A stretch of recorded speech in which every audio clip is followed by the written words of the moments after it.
নমস্কার সবাইকে, আশা করি আপনারা সবাই ভালো আছেন। মহুয়ার নতুন আরেকটি ভিডিওতে আপনাদের জানাই স্বাগত। আজকে রবিবার আর এখন ঘড়িতে বাজে ওই 7:30 মতন, আর এখন থেকে আমি আমার ভিডিওটা শুরু করলাম। যেহেতু রবিবার ছুটি ছাটার দিন, তাই সকালবেলা অতটা তাড়া ছিল না ঘুম থেকে ওঠার, তাই জন্য ধীরে সুস্থে ঘুম থেকে উঠেছি। উঠেই সকালবেলা প্রথমে বাসি জামা কাপড় ছেড়েই বসিয়ে দিলাম চা বসিয়ে দিয়ে এই যে বাসনের পাহাড়টা, এটাকে আগে গুছিয়ে নিয়ে জায়গার বাসনগুলো জায়গায় রেখে দেব। দেখতে পেরেছেন তো আগের দিন রাত্রে কত বাসন ছিল, বাসনগুলো মেজে রেখেছি বলেই এখন কিন্তু সকালের কাজ অনেকটাই হালকা। তো আজকে চায়ের পরিমাণটা অনেকটাই বেশি, যেহেতু বাইরে রান্নার কাজ চলছে, তাদেরকে চা দেব সেই জন্য। আর ওরা আমার হাতের এই স্পেশাল লেবু চাটা খেতে ভীষণ ভালোবাসে, তো ওদেরকে চা দিয়ে আমি চা খেয়ে চলে এলাম ঘরে। জানেন তো আজকে রান্না নেই, মানে রান্নাঘর থেকে আজকে আমার ছুটি বললেই চলে। আজ আমার এক ভাইয়ের বউয়ের স্বাদ, মানে আমার জেঠু তার ছেলের বউয়ের স্বাদ। তো দুপুরে সেখানেই নিমন্ত্রণ, আর ভেবেছিলাম রাতের রান্নাটা করে রাখবো। তারপরে মা ফোন করে বলল, রাতে আমার এখানে তোরা সবাই খেয়ে নিস, রান্না করতে হবে না। তো শুনে তো মনটা আনন্দে একদম কি বলবো, খুব আনন্দ লাগছে যে আজকে আমাকে রান্না করতে হবে না, রান্নাঘর থেকে ছুটি। এরকম মাঝে মধ্যে এক দিন রান্নাঘর থেকে ছুটি পেলে মনটা কিন্তু বেশ আনন্দে ভরে ওঠে। কদিন আগে মাও একটু অসুস্থ ছিল, তো মাকেও আমি এখান থেকে রান্নাবান্না করে পাঠিয়েছিলাম। তো প্রথমে একবার ভাবছিলাম যে না যাব না, মাকে বললামও ছেড়ে দাও, তোমার শরীর খারাপের মধ্যে তোমাকে করতে হবে না। তো মা বললো না, এখন আমি অনেকটাই ভালো আছি। তারপর এখানে ব্রেকফাস্ট নিয়ে বসে পড়েছি। এটা কি জানেন তো, এটা হলো দই চিড়ে। অজয় আর ডোডো পরোটা এনে খাচ্ছে, যেহেতু দুপুরে নিমন্ত্রণ খেতে যাব ওই জন্য আমি দই চিড়েটাই খেলাম। তারপরে বসে গেলাম এই জামা কাপড়গুলো ভাঁজ করতে। অনেক জামা কাপড় কেচেছিলাম, তো সেগুলোই যেহেতু রান্না নেই একে একে বসে ভাঁজ করে নিলাম। এবার চলুন এগুলো জায়গায় রেখে দিই।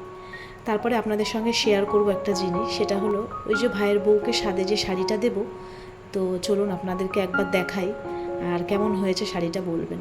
আমি কিন্তু শাড়িটার নাম জানি না, আমি দোকানে গেছিলাম, আমার কালারটা খুব পছন্দ হয়েছিল, তো সেই জন্য এই শাড়িটা নিয়ে নিয়েছি।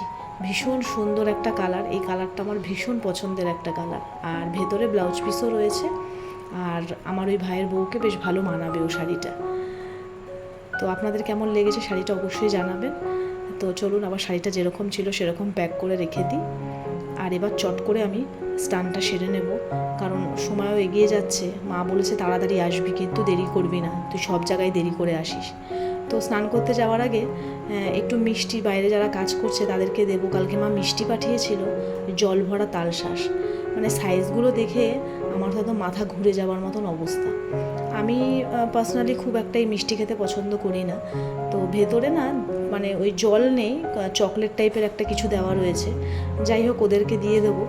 আর এই দেখুন আমার ওই ভাইয়ের বউয়ের স্বাদেরই সমস্ত কিছু রান্না হয়েছে, পাবদা, কাতলা, পটল, চিংড়ি, আরও কত কি। যাই হোক স্নান করে চট করে পুজোটাও সেরে নিলাম। ওইদিকে কিন্তু ঘড়ির কাঁটাও বন করে ঘুরে চলেছে, আর চট করে রেডি হয়ে পৌঁছে গেলাম। পৌঁছে গিয়ে দেখলাম প্রতিবারের মতন আবারও আমি লেট। অনেকেরই আশীর্বাদ হয়ে গেছে, মা আমার জন্য অপেক্ষা করছিল, তাই সবার প্রথমে মা আশীর্বাদ সারলো। আর এটা হলো আমার একটা পিসি, মানে আমার বাবার কাকার মেয়ে, আমার পিসি হয়। তারপরে আমার পালা। আমার আবার এইসব আশীর্বাদের পর্ব আসলে ভেতর থেকে কেমন যেন একটা হাসি পায়। তো এই সমস্ত রিচুয়াল দেখে আমিও আমার স্বাদের কথা মনে করছিলাম। জানেন তো আমার সাধনা অনেক বড় করে দেওয়া হয়েছিল। 7 মাসে যখন শ্বশুরবাড়ি থেকে দিয়েছিল তখন অজয় অনেক বড় করে আমার স্বাদ দিয়েছিল, আর যখন বাপের বাড়িতে 9 মাসের হয় তখন আমার বাবাও অনেক বড় করে আমার স্বাদ দিয়েছিল। তো সেই সব দিনের কথাই মনে করছিলাম যে কিভাবে সময় কেটে যায়, দেখতে দেখতেও ডোডো কত বড় হয়ে গেল। এই আশীর্বাদের পরে সব পিসি বোন মিলে অনেকক্ষণ গল্পগুজব করেছি, খাওয়া দাওয়া করেছি। সমস্ত কিছু ভিডিও আর নেওয়া হয়নি, কারণ বাইরে প্রচণ্ড বৃষ্টিও পড়ছিল, আর গল্প করতে করতে প্রায় ভুলে গেছি বললেই চলে আর কি।